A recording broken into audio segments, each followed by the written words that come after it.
Assalamu alaikum wa rahmatullahi wa barakatuhu. Alhamdulillahi rabbil alameen. Wassalatu wassalamu ala rasulihil kareem. Nahmaduhu wa nusalli ala rasulihil kareem. Amma ba'd. Fa'a'udhu billahi minash shaitanir rajeem. Bismillahir rahmanir rahim. Rabbi shrah li sadri wa yassir li amri wahlul 'uqdatam min lisani yafqahu qawli. Rabbi zidni ilma. Allahumma faqqihna fid din. Ameen. Our today's ayah is ayah number 6 of Surah Hud, which is the 11th surah. So inshallah we'll listen to the recitation.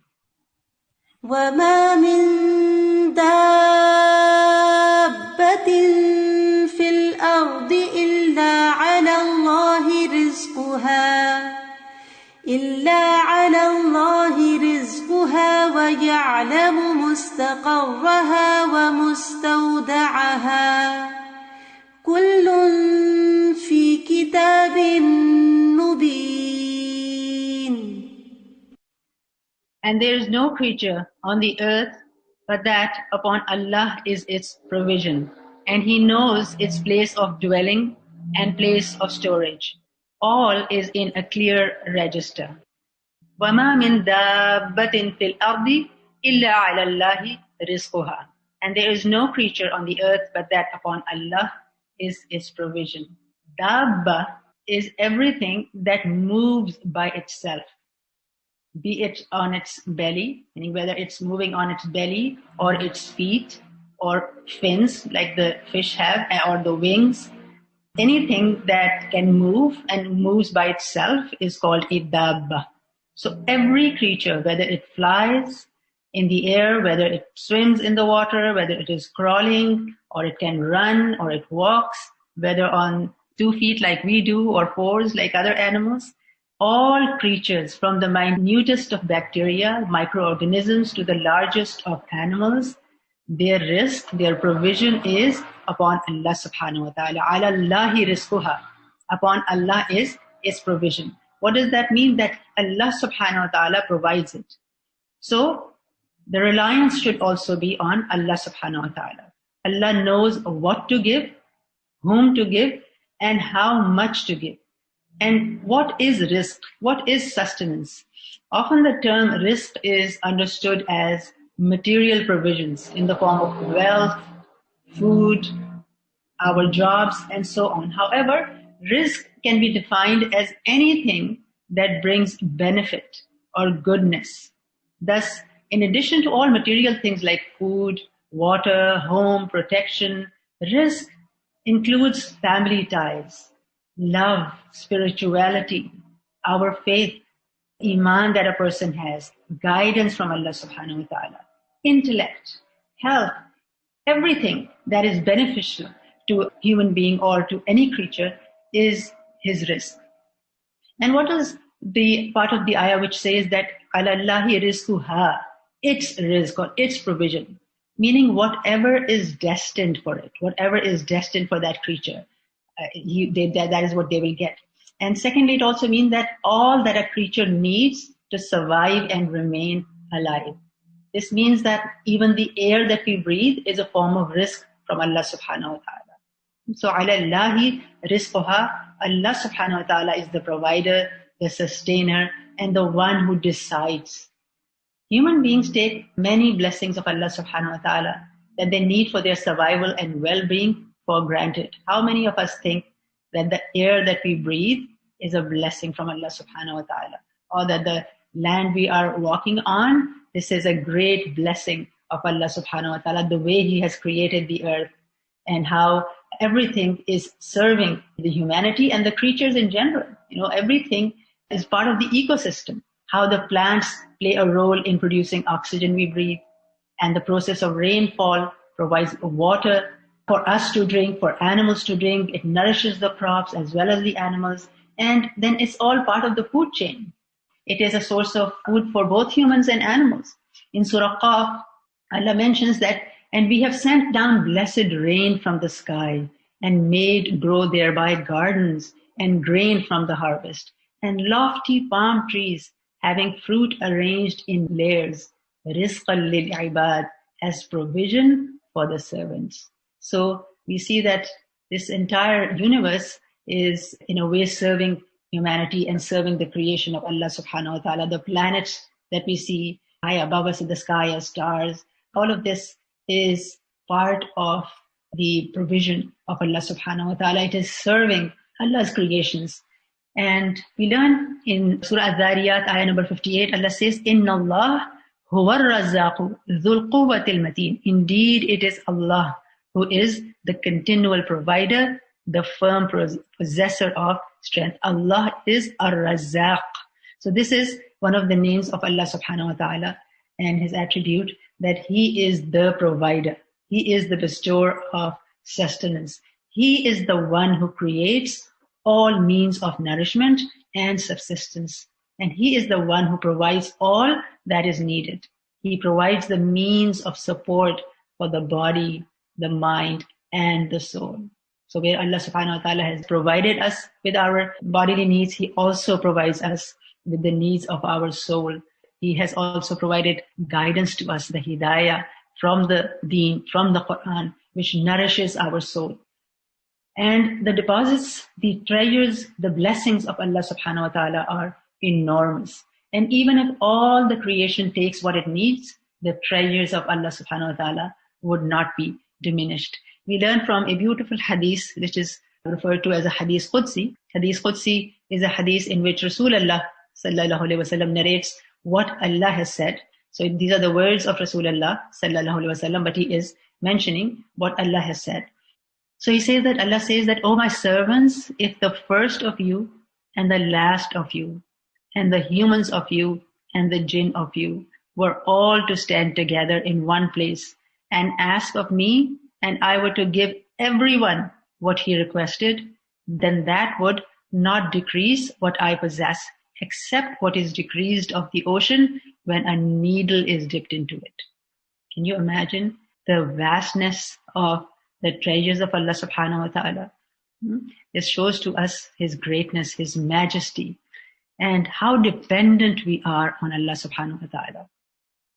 So if you look at nature around us, if we just look outside and look at the different creations of Allah subhanahu wa ta'ala and how they are thriving and how they are being provided by Allah subhanahu wa ta'ala, we can better understand about Allah being ar-Razzaq, how Allah subhanahu wa ta'ala provides food and protection to the flying birds who daily leave their nests with firm faith that Allah is the provider.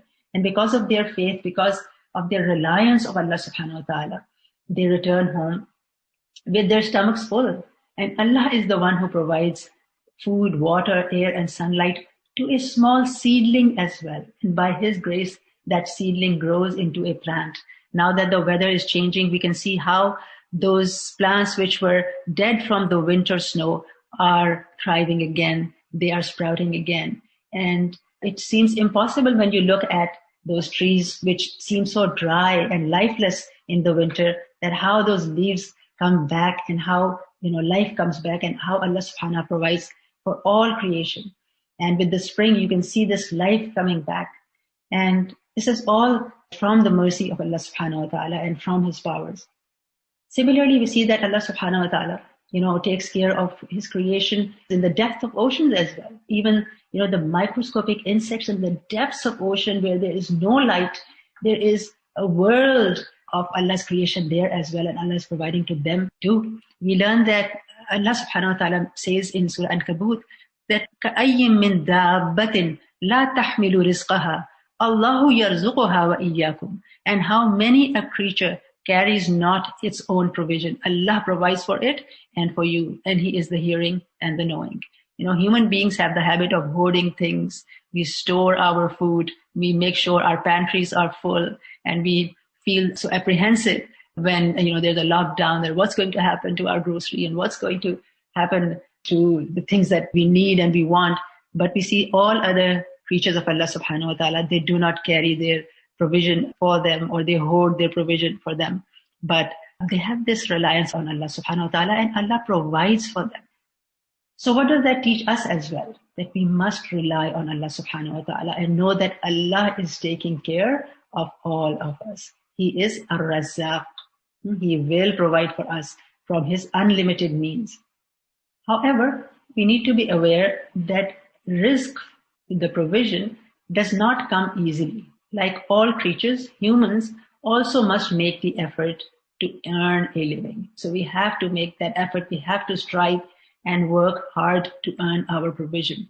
And Allah has also placed this responsibility on human beings that they will help one another. The father has been given the responsibility to take care of his family, his wife, his children. So this is the system of this life. However, we have to, on the one hand, work hard, and on the other hand, rely on Allah subhanahu wa ta'ala.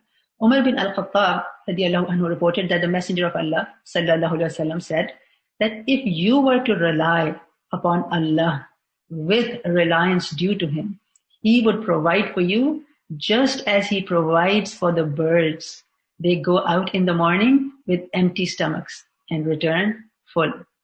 So what does this hadith tell us? A lot of lessons we learn from this. That first of all, just like the birds go out in the morning, we too must go out and earn the living, meaning we have to make effort for our living, for our provision. And secondly, when we do go out and we are making the effort, we have to rely on Allah subhanahu wa ta'ala. We have to trust Allah subhanahu wa ta'ala that He will provide for me. And that is when there will be blessing in our effort as well. And secondly, we learned that all the prophets of Allah subhanahu wa ta'ala, we know that they were under the protection of Allah subhanahu wa ta'ala. They received guidance directly from Allah subhanahu wa ta'ala. But we learned that they too would go out and earn their living. We learned from a hadith, Rasulullah sallallahu alaihi wasallam said that Allah did not send any prophet but to be shepherds. The companions asked that, were you a shepherd too? So Rasulullah sallallahu alaihi wasallam replied that, yes, I used to look after the sheep of the people of Makkah for several years. And this is the hadith of Bukhari. So from this, of course, one of the lessons is that, being a shepherd has a benefit. It helps a person learn how to take care of sheep, and then, human beings are like sheep too. But then there's a second lesson that we learn from this is that the fact that one has to earn one's living. So whatever means one may adopt, but the effort to go out and earn for one's provision has to be there. And Allah appreciates perseverance and hard work. Those who diligently put in effort and do not give up do receive help in their provision from Allah subhanahu wa ta'ala. And a believer has full confidence that Allah is the provider and that Allah will help. Right? We learned that Musa alayhi salam, after he had that accident and a person from the people of Fir'aun was killed by him, he had to leave Egypt, and he ran away from Egypt, and he arrived at Madian. And there he knew nobody.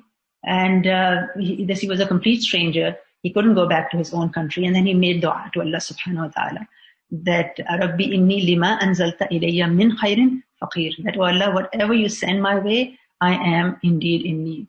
And he made this beautiful dua, and then Allah provided him with the rizq that he was in need of, which was a means of earning his wealth. He got married there as well, and he was given protection and shelter. So making dua for one's rizq is also something that one must be doing, and which is a sunnah of the prophets as well. And then again, after hard work and after du'as, having this trust in Allah subhanahu wa ta'ala that whatever is decreed for me, whatever Allah has kept for me is something that I will get. Never losing hope, always remaining positive and putting our own effort and then relying on Allah subhanahu wa ta'ala. We learn in Surah Al-Talaq, ayah number 2 and 3, that Allah says that مَن يَتَّقِ اللَّهَ يَجْعَلْ لَهُ مَخْرَجًا. That whoever has taqwa, consciousness of Allah, He will make for him a way out, and He will provide for him from where he does not expect. وَيَرْزُقُهُ مِنْ حَيْثُ لَا يَحْتَسِبُ. Allah will provide for such a person who has consciousness of Allah, who lives within the limits of Allah, and who has reliance on Allah from where that person cannot even expect. And whoever relies upon Allah, then He is sufficient for him. وَمَنْ يَتَوَكَّلْ عَلَى اللَّهِ فَهُوَ حَسْبُهُ. Indeed, Allah will accomplish His purpose. Allah has already set for everything a decreed extent. So what do we learn from these ayat? Again, reliance on Allah subhanahu wa ta'ala and living within the limits of Allah to receive the blessings from him. And knowing that my risk has already been decreed for me. However, things take time to happen. And things happen at their appointed time. So having sabr and patience and doing our part and making that effort. And also we must remember that as human beings, we need both material and spiritual sustenance. So when we are working hard to earn a living, to have our materials need met, and obviously that's our need and necessity for us, one has to provide for oneself, for one's family, and that's a responsibility also, and it's a greatly rewarded deed. One should at the same time not be consumed by competition. This world sucks in a person, and then people end up in competing with one another, and this leads to a lot of frustration at times. We are always looking at what the other person has, and we are trying to get what they have, and this leads to frustration and negativity. So where we should be working hard, at the same time we should also keep a balance in life, and remember that our deen teaches us that provision is a means to an end and not the goal itself.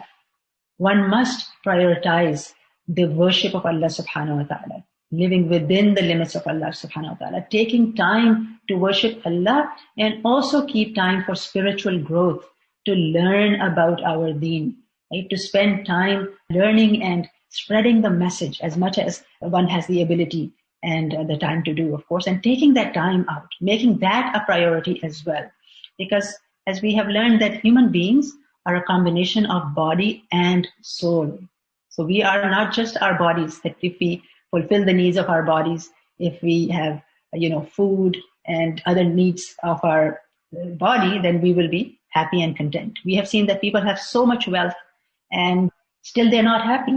Right? What is lacking? What is missing in their life is nourishment of their souls. Right? They don't have connection with Allah subhanahu wa ta'ala. And yesterday we were learning how the Quran provides that connection, how we need the knowledge of deen, how we need to connect to Allah subhanahu wa ta'ala, so how we need to be regular in our worship, and how through worship of Allah subhanahu wa ta'ala, true contentment is achieved. So having time to do that, having our priorities in place, that where I have to earn my living and have to make effort for that, but at the same time I have to be involved in some work of deen, to learn about my religion, to keep connected to the book of Allah subhanahu wa ta'ala, and to worship Allah subhanahu wa ta'ala. Only then we will attain peace and tranquility in our life. Only then we will be successful, not only in this world, but in our eternal life, in the hereafter. A hadith of Tirmidhi tells us that the Prophet sallallahu alaihi wasallam said that Allah says, "O son of Adam, take time out for my worship. I will fill your heart with contentment and remove your poverty. And if you do not do so, I will make your hands constantly occupied, but I will not remove your poverty." So this is the reality of the world, that people who are running after worldly wealth and worldly pleasures, they remain occupied with it. And they might have achieved worldly success and they might be rich, but their hearts are still poor. Their hearts are still not content, right? There is a void within them. And that is what this hadith is telling us about, that if we take time out for the worship of Allah subhanahu wa ta'ala and connect with Him and keep our balance, then we will have true tranquility in our lives.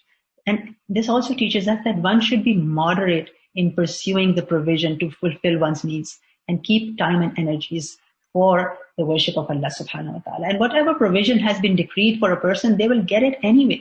We learn that provision, the risk of a person, is one of the 4 things that is decreed in the mother's womb.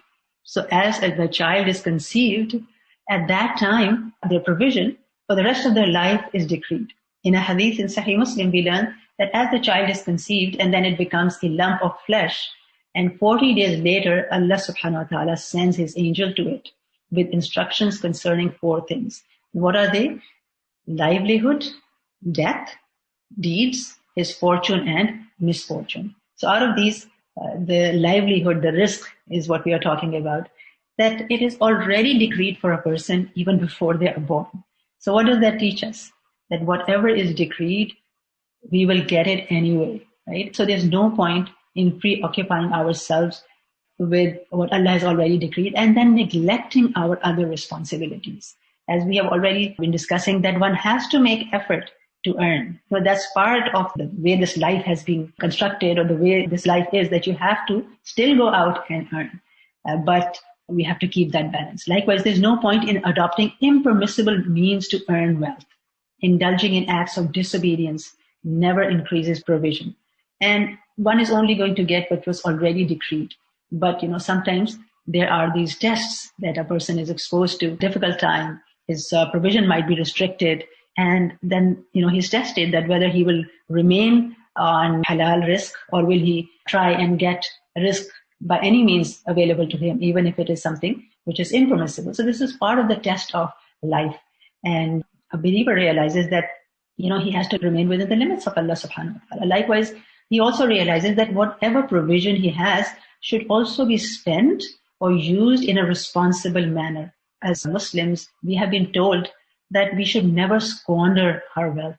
We should value this as a blessing of Allah subhanahu wa ta'ala. Use it where we need it and keep in consideration our needs and wants. Right? So not just waste wealth wherever we want.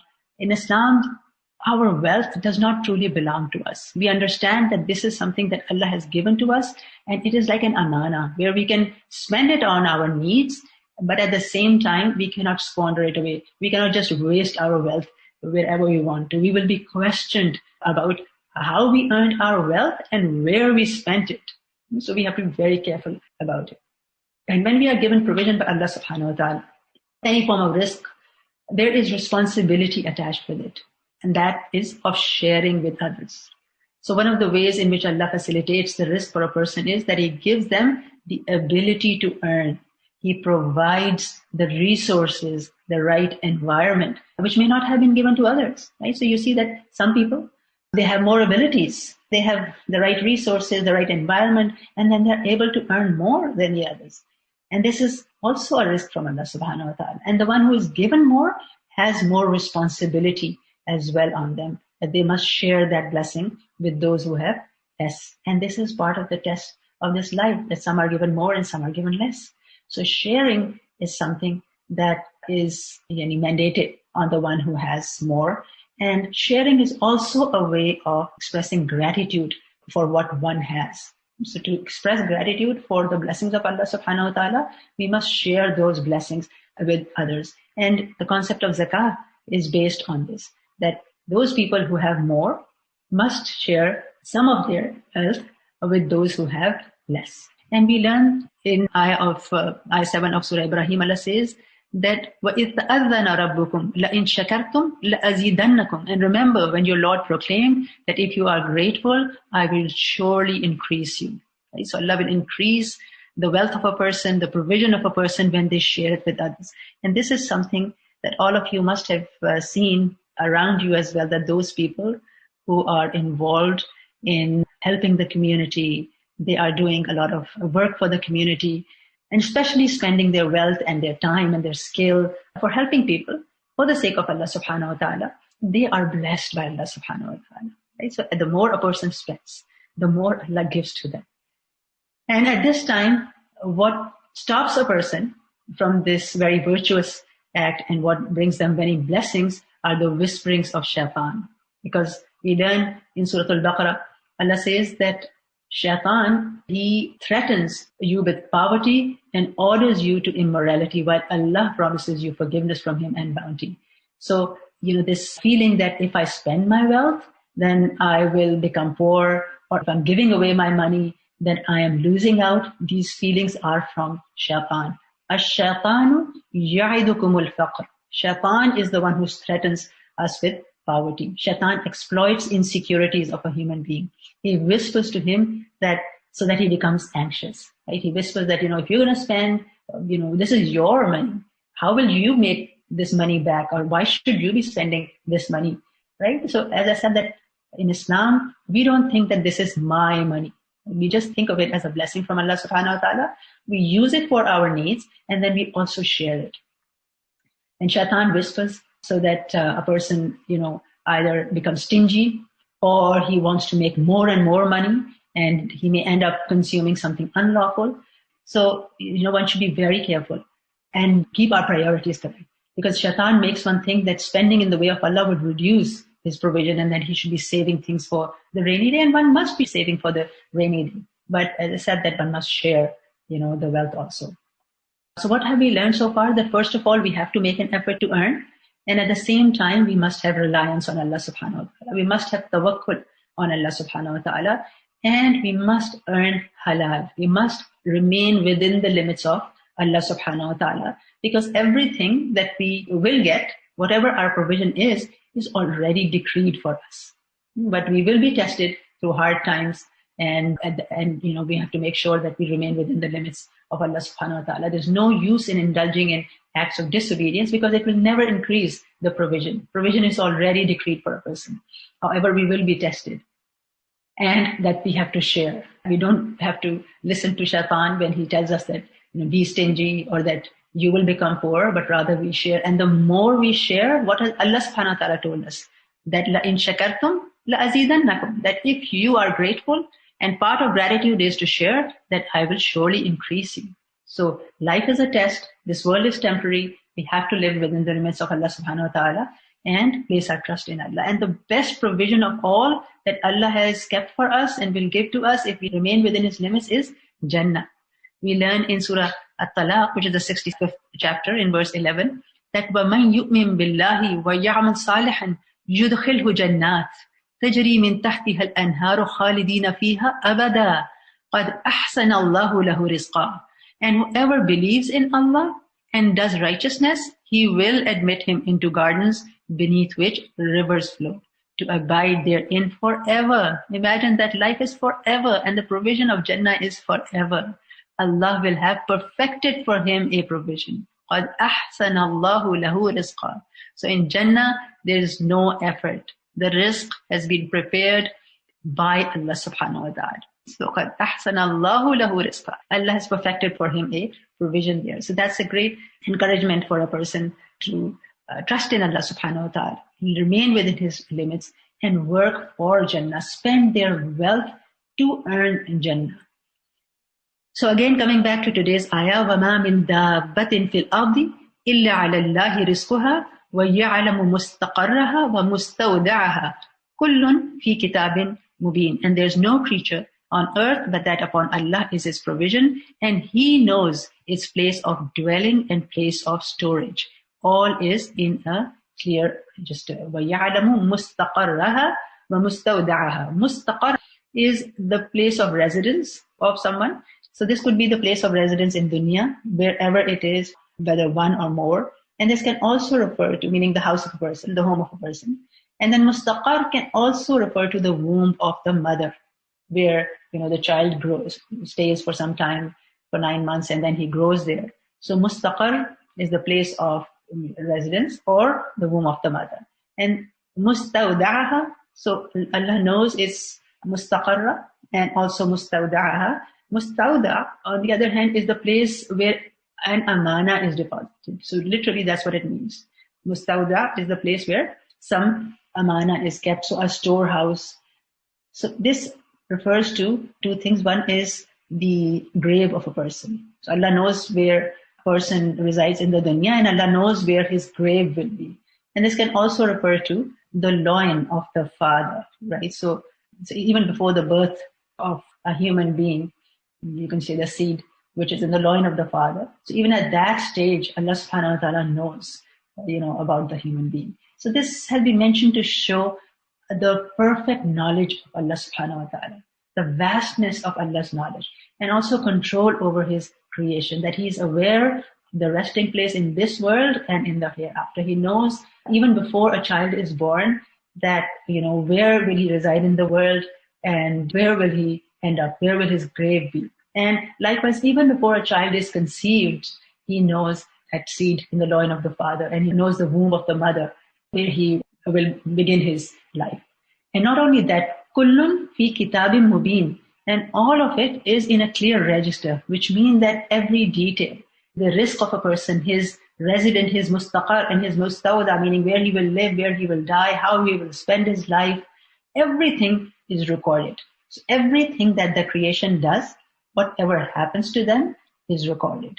Right? So likewise, their risk is also recorded, and Allah knows as to who the mother and father of each creature would be, how long it will remain in the loin of the father before he is conceived, and how long is he going to stay in the womb of the mother, and how long is he going to stay alive on the earth, and then his grave. Whatever part of the world he is going to be, and not only for human beings, this is for all creation, all of the creation, whether it's the nest of a bird or the burrow of a mouse or the cave of a bat, in each and every creation in the depth of the ocean, whether it's a fish, Allah knows its mustaqar, its place of dwelling, and its mustawda.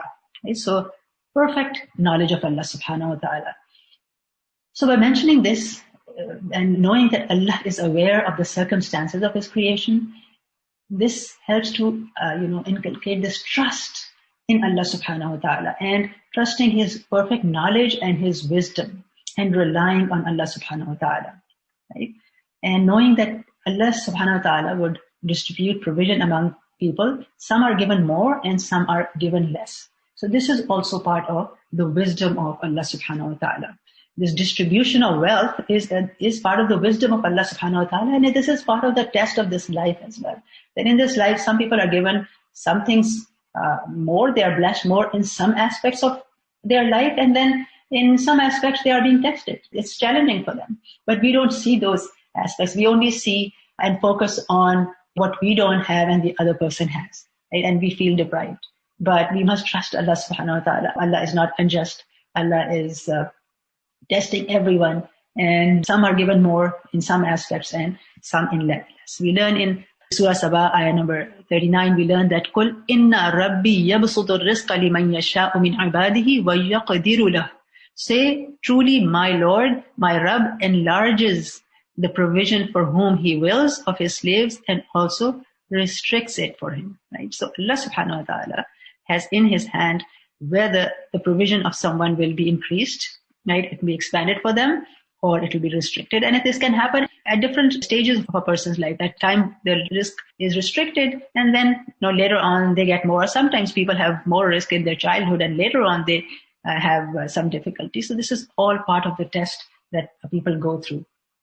Allah knows that sometimes when He gives more to a person, then that will bring him closer to Allah subhanahu wa ta'ala, and he would be spent in the way of Allah, and through that he will earn his hereafter, and Allah gives him accordingly. And likewise, Allah knows that for some people, if He restricts their risk, if He restricts their provision, then that is what will keep them humble. If Allah gives them a lot of provision, if they are not worried about their earnings, if they're not worried about their provision, then they will fall prey to their desires. Right? They will go on a path that will take them away from paradise, that will take them away from the blessings of the hereafter. So Allah has His wisdom and Allah has His knowledge, and we have to trust His decisions for us, knowing that whatever a person is given, it is in their best interest. Right? And especially as believers, we have to focus on the hereafter and the benefits of the hereafter. So for some people, provisions are increased, right? Despite they are disobedient to Allah. We see that sometimes we can see that this person is disobedient to Allah. Sometimes they don't even believe in Allah. Atheism is so much on the increase, and yet we see that those people are blessed in this worldly life. Because the thing is that the value of this world is minuscule in the eyes of Allah subhanahu wa ta'ala. So we should not think that if somebody has a lot of wealth, have the luxuries of this life, then Allah is happy with them, or this is a reward for them. Not at all. This is a means of testing people. Right? So Allah tests people with increase in risk, increase in provision, as well as decrease. So likewise, as I said, that sometimes the most disobedient person may be given a lot of risk, a lot of provision, a lot of wealth, power. Like we learn about Fir'aun in the Quran, right? So Fir'aun was a very powerful person, but extremely tyrannical.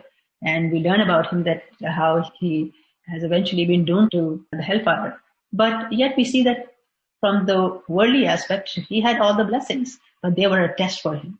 And Allah keeps on giving such people more and more wealth, to sometimes make this person do those things that will eventually lead him to his destruction. And Allah seizes him at that point. And provisions of this world, in any case, are very limited in use and enjoyment. And a believer focuses on the benefit of the eternal life and the provision of the hereafter.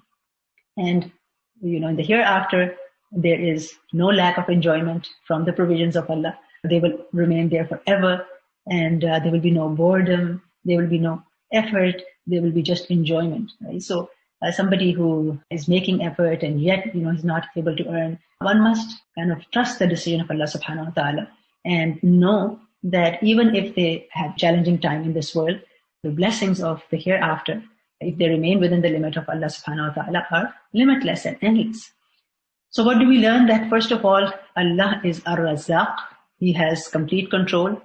He is the owner of all provision as well as their sources. So we should only rely on Allah subhanahu wa ta'ala. We should not rely upon the means, meaning the job or one's education or one's ability, right? That this is what is getting me what I have.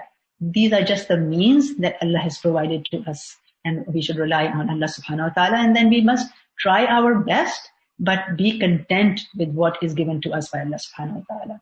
We must not fear deprivation or poverty in adhering to the commands of Allah subhanahu wa ta'ala, because this is one of the plots of shaitan, that he threatens us that, if you are going to spend, you'll be deprived, you'll be poor. Not at all. We trust Allah subhanahu wa ta'ala, and Allah is the one who provides. And people are a means of providing provision to others, and that is about all. And Allah makes His creation. Allah has kept this system that, people will be providing to others. And then sharing the blessings that we have. And remember, the blessings or the risk is not limited to wealth, but our knowledge, our skills, the time we have. So sharing that with others, helping others, not becoming stingy, and not fearing any deprivation while we are spending. In fact, the more we will spend from our wealth, from our time, our skills, our energies, the more Allah will bless them. And another very important principle that we learn is that one should not compete with others or try to have what others have. What they have is what Allah has decreed for them. And they have their share of tests, which we cannot see. And then there are things that we have that they don't have. But unfortunately, many times human beings take what they have for granted. Right? We are not many times grateful. But Allah teaches us in Surah Nisa, ayah number 32, Allah says, وَلَا تَتَمَنَّوْا مَا فَضَّلَ اللَّهُ بِهِ بَعْدَكُمْ عَلَى بَعْدٍ. And do not wish for that by which Allah has made some of you exceed others. لِلرِّجَالِ نَصِيبٌ مِّمَّا اكْتَسَبُوا وَلِلنِّسَاءِ نَصِيبٌ مِّمَّا اكْتَسَبْنَ. For men is a share of what they have earned, and for women is a share of what they have earned. وَاسْأَلُوا اللَّهَ مِنْ فَضْلِهِ. And ask Allah of His bounty. إِنَّ اللَّهَ كَانَ بِكُلِّ شَيْءٍ عَلِيمًا. Indeed, Allah is ever of all things knowing. So, two important things that I would like to focus in this ayah is, first of all, do not wish for that by which Allah has made some of you exceed others. So primarily not compete. But at the same time, if you are in need of that thing, or if you desire something and it's halal, وَاسْأَلُوا اللَّهَ مِنْ فَضْلِهِ. Ask Allah of His bounty. If there is something that you need, just turn to Allah subhanahu wa ta'ala. He is the one who provides. Instead of, having this jealousy with others or competing with others or having this hasad against them, just ask Allah subhanahu wa ta'ala for what you need, and do not try to be like the other one. They have their own share of tests and we don't know them. Okay, so as human beings, where we strive to earn and where we strive to have a comfortable life, there are some acts that we have been told through ayat of Quran, through the hadith of Rasulullah sallallahu alaihi wasallam, some things which they are the means to increase our provision. Okay? So we learn that what are those means which increase the provision of human being? First of all, utilizing the blessing of early morning. The Prophet sallallahu alaihi wasallam has told us, or rather he made dua for us, the Rasulullah's dua for his ummah, that Allahumma barik li ummati fi bukuriha. Oh Allah, bless my people in their early mornings. What does that mean? That whatever you will begin in the early morning, that act, that effort will be blessed. Right? So utilizing that blessing of beginning the work early in the morning.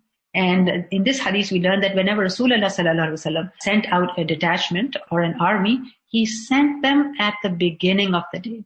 And in the hadith, we also learned that Sakhr was a merchant. This is a mention of a person who was a merchant, and he would send off his merchandise at the beginning of the day, and he became rich and had much wealth. So the lesson from this hadith is that, first of all, avail of the blessing of beginning the day and beginning the effort early in the morning. And this is something that you will notice, that no matter what you are doing, even if it's just a small spring cleaning or whatever a person is doing, whenever you do your work or begin your work early in the morning, your time is blessed. So if you have anything important to do, especially like you have to do your studies or, going out for risk, starting the day early in the morning. And so Allahumma barik li ummati fi bukuriha, that is the dua of Rasulullah sallallahu alaihi wasallam for his ummah. And then gratitude, that, being grateful for whatever Allah has given to us, being grateful for everything that we already have. And, this is what makes a person content as well, that one is happy with what they have, focusing on what we have and not what we don't have, because there will always be things which we lack in our life. Nobody has everything. So focusing on those things which have been given to us, as Allah has promised us that لَإِن شَكَرْتُمْ لَأَزِيدَنَّكُمْ, if you are grateful, I will surely increase you. So being grateful, and part of gratitude is to share those blessings with others. So this is a way to increase our blessings. And then increasing in worship. Like, the hadith I already shared, that Rasulullah sallallahu alaihi wasallam said that Allah says, "O son of Adam, take time out for my worship, and I will fill your heart with contentment and remove your poverty. But if you do not do so, I will make your hands constantly occupied, and I will not remove your poverty." So giving time to the worship of Allah subhanahu wa ta'ala, prioritizing the ibadat, and having this balance in life. And the more we will be working for our deen, learning or spreading the message or worshipping Allah subhanahu wa ta'ala, the more Allah will bless us. Then we have also learned that taqwa, consciousness of Allah subhanahu wa ta'ala, living within the limits of Allah subhanahu wa ta'ala, also is a means of increasing the risk, the provision of a person. Like we learn in the 65th surah, that وَمَنْ يَتَّقِ اللَّهَ يَجْعَلْ لَهُ مَخْرَجًا, and whoever has taqwa or consciousness of Allah, He will make for him a way out. وَيَرْزُقُهُ مِنْ حَيْثُ لَا يَحْتَسِبُ, and He will provide for him from where he does not expect. So being very conscious of Allah in all aspects of our life, in earning halal, in our relationships, how we deal with people, in sharing our wealth, sharing our skills, sharing our time, whatever risk that has been given to us. So in all aspects of our life, if we maintain the limits of Allah subhanahu wa ta'ala, this brings about the blessing from Allah, an increase in provision. Likewise, seeking forgiveness. Seeking forgiveness erases sins, and having this habit of, first of all, looking at our shortcomings, acknowledging any sin that a person might have, and then of course doing tawbah, staying away from that sin, and repentance. So we learn in Surah Nuh, Allah subhanahu wa ta'ala has mentioned in the Quran that Nuh alayhi salam was to tell his nation that ask forgiveness from your Lord, ask forgiveness from your Rabb. Verily He is oft forgiving. He will send rain to you in abundance and give you increase in wealth and children, and bestow on you gardens and bestow on you rivers. So this was the advice of Nuh alayhi salam to his nation, that if you will ask forgiveness from Allah subhanahu wa ta'ala, then He will increase you. So making sure that, we have this habit of seeking forgiveness, doing tasbih after salah, and generally also at the end of every day, we must see how did we spend our day, and if there's anything that needs to be reformed within us, any wrong that we did, repenting and never going back to it, seeking forgiveness and repentance. This is something that we should be continually practicing. Likewise, spending on others really, really brings the blessings to a person. We learn that Rasulullah sallallahu alaihi wasallam said that Allah said, "O son of Adam, spend and I shall spend on you." So spending means that you spend on others. You spend on the needs of those around you. You share your wealth, you share your provision, and Allah will increase that provision for you. And this is the hadith of Bukhari.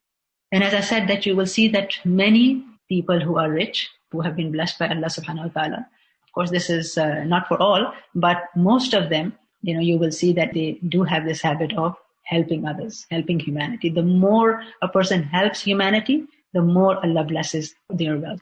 And then spending on seekers of knowledge. This is a very interesting hadith.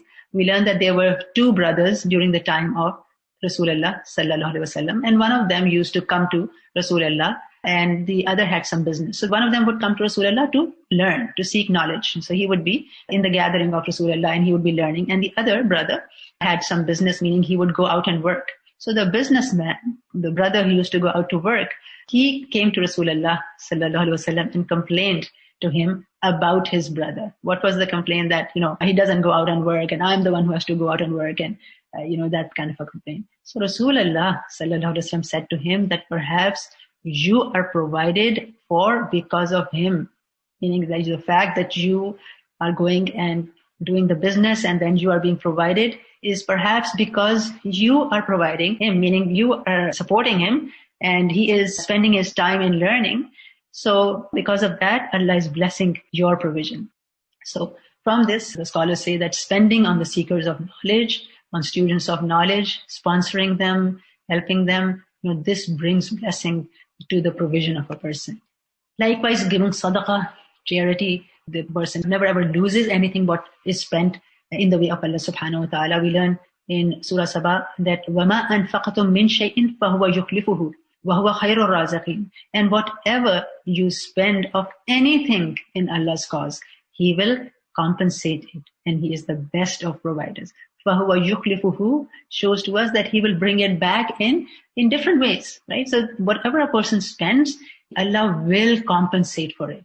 وَهُوَ خَيْرُ الرَّازِقِينَ, and He is the best of providers. So whenever we spend anything in the way of Allah, whether it's our wealth or time or energy, know that Allah subhanahu wa ta'ala will compensate it. It will bring back more blessing into our life, and never, be stingy.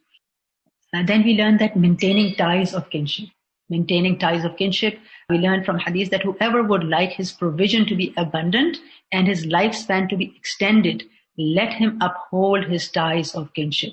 So taking care of the relatives, fulfilling our responsibilities towards them, maintaining ties of kinship is something that brings about blessings and abundance in provision. Likewise, we learn in Surah Nur, Allah says, and marry off the unmarried among you and the righteous among your male slaves and female slaves. If they should be poor, Allah will enrich them from His bounty. And Allah is all encompassing and knowing. So what does that tell us? That when a person makes this decision of having this halal relationship and starting a family and taking care of one another, Allah subhanahu wa ta'ala blesses that as well and increases provision for them. Likewise, doing Hajj and Umrah, we learn from hadith that perform Hajj and Umrah consecutively, vary the succession between the two rituals, removes away poverty and removes away sins, just as the bellows remove away the dross of iron and gold and silver.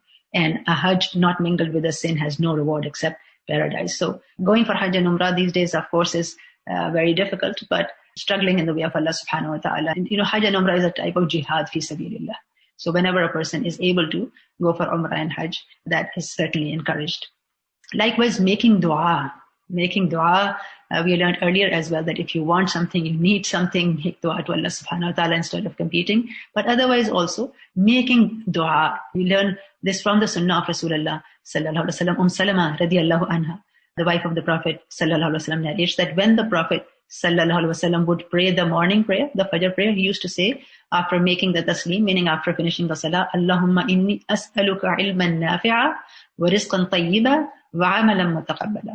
Oh Allah, I ask you for knowledge which is beneficial and sustenance which is good. Rizqan tayyiba, halal, pure, good rizq, right? Wa amalan mutaqabbala, and deeds which are acceptable. So making dua for rizq. Likewise, what deprives one of provision are acts of disobedience and being ungrateful. Constantly asking people for one's needs also takes away the blessings. And if a person has the habit, some people have the habit of asking others just to increase their wealth. So that is what it means, that if you do have, and instead of making the effort oneself, a person has the habit of begging, or some people have just the habit of getting more and more stuff, and for that they even ask others. This also takes away the blessings. And then obsessively keeping track of what one owns. That also is something which is disliked. And not spending in the way of Allah subhanahu wa ta'ala. Likewise, breaking ties of kinship, being consumed with the affairs of this world only. So these are the things which, take the blessing away from the provision. Likewise, what are the action points? The things that we must keep in mind: always seek halal provision, be moderate in pursuit of provision, and rely upon Allah subhanahu wa ta'ala. And be certain that what Allah has decreed for you will reach you. So making the effort, seeking halal provision on the one hand, but at the same time being moderate in that pursuit and reliance on Allah subhanahu wa ta'ala. And knowing that whatever Allah has decreed is going to come to me. And prepare yourself to be questioned about how you earned your provision on the day of judgment. We learn that on the day of judgment, the foot of son of Adam won't move unless he is asked about some things. And one of them was that how you earned your wealth and where you spent it. Then others are, of course, how you spent your youth. So when we have the energy, how did we use it, and how did we earn the wealth, and where did we spend it? And then being content with Allah's division of provision, because there will always be people who have more than us. So not competing, rather making the effort for our own self and then sharing our wealth with those who have less than us. So there are many du'as that we learn from the Sunnah, and of them asking Allah subhanahu wa ta'ala for halal provision. Allahumma kfini bihalalika an haramika wa aghnini bifadlika amman siwak. Oh Allah, suffice me with what you have allowed instead of what you have forbidden, and make me independent of all others besides you. Right? So not depending on people, but only relying on Allah subhanahu wa ta'ala and only earning halal rizq. This is a beautiful dua. Also asking Allah's protection from poverty, because rizq indeed is a blessing from Allah subhanahu wa ta'ala, and poverty is a very difficult situation. So seeking Allah's protection from that. We learn this dua. This is also again from the Sunnah, from one of the du'as that Rasulullah sallallahu alaihi wasallam would make, that Allahumma inni a'udhu bika min al-faqri wal-qillati wal-dhillati wa a'udhu bika min an adlima aw udlam. Oh Allah, verily I seek refuge in you from poverty, scarcity, humiliation, and I seek refuge in you that I may oppress anyone or that I may be oppressed by anyone. So may Allah protect us from faqr, from qillah and dhillah. Faqr is extreme poverty, and qillah is scarcity when a person doesn't have enough, and dhillah, of course, is humiliation when a person loses honor. So may Allah protect us from all those. May Allah bless us with good halal provision from Him. And then this is a beautiful dua for having sufficient provision for old age. At old age, a person's abilities have been reduced, and one is worried sometimes that how they will manage their old age. So making this dua that Allahumma ja'al awsa'a rizqika alayya inda qibari sinni wa inqita'i umri. Oh Allah, expand your provision for me near old age until the end of my life. So may Allah keep His provision upon us, His blessings upon us throughout our life, especially in our old age when our abilities are compromised. Allahumma ja'al awsa'a rizqika alayya inda qibari sinni wa inqita'i umri. Ameen ya Rabbal Alameen. Then we learn that when a person accepts Islam, then we must also teach them to ask Allah for provision and guidance. And this dua is something that Rasulullah sallallahu alaihi wasallam would teach new Muslims. And we learn that Allah's Messenger used to teach new Muslims how to observe Salah, and used to command them that to supplicate with these words, that Allahumma ghfirli warhamni wahdini wa'afini warzuqni. That, oh Allah, grant me pardon. Allahumma ghfirli. So Allah, forgive me, grant me pardon. Have mercy upon me. Direct me to the path of righteousness, wahdini, and grant me protection, wa'afini, and warzuqni, and provide me sustenance. And this is one of those du'as that one can also make in Salah, in between the sujood. So, beautiful dua to memorize. Allahumma ghfirli warhamni wahdini wa'afini warzuqni. Oh Allah, grant me pardon, have mercy on me, direct me to the path of righteousness, and grant me protection and provide me sustenance. Likewise, we learn that asking Allah for best provision, Allahumma barik lana fihi warzuqna khayran minha, is something that we make at the end of or beginning of our meal. May Allah bless us in our meals and give us something better. Likewise, we learn that at the time of drinking the meal also, we make dua that Allahumma barik lana fihi wa zidna min. Oh Allah, bless me in it and give us more of it. So many du'as for provision. Alhamdulillah, I think today we don't have much time for questions. We are at the end of the session. we will inshallah have to end here. سبحانك اللهم وبحمدك أشهد أن لا إله إلا أنت أستغفرك وأتوب إليك. السلام عليكم ورحمة الله وبركاته.